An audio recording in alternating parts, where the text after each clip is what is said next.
আজকে আমি কলেজ যেয়ে কি করলাম আপনাদের সাথে শেয়ার করবো। হাই এভরিওয়ান, সবাই কেমন আছেন? আশা করি অনেক ভালো আছেন। আমি আল্লাহর রহমতে অনেক বেশি ভালো আছি। আজকে যেহেতু কলেজ যাইতে হবে তাই আমি সকালকার পড়া তাড়াতাড়ি শেষ করলাম। এটা কে রে? আমাদের গ্রামের সিঙ্গেল কমিটির সভাপতি নাকি?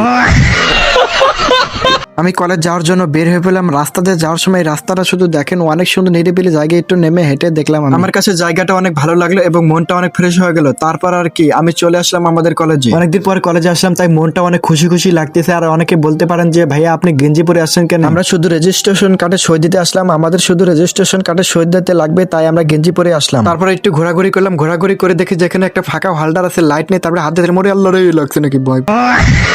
তারপর হালকার উপর ঝাপসা করে একটু মজা করার পরে এদিকে আসলাম। ওহ দেখেন এ কি করতেছে, সামনে তো বিবাহ, তাই আর কি একটু স্টাইল না করলেও হয় না। হলেও 20 মিনিট থেকে এরকম চুল ঠিক করতেছে আর গাল দুটো দেখেন একদম টপ টপ টপ করতেছে। সবাইকে দেখে এভাবে আয়নার সামনে এসে ভিডিও করে, তাই আমি একটু ভিডিও করলাম। তারপরে আমরা সই দিয়ে বাসায় চলে আসলাম।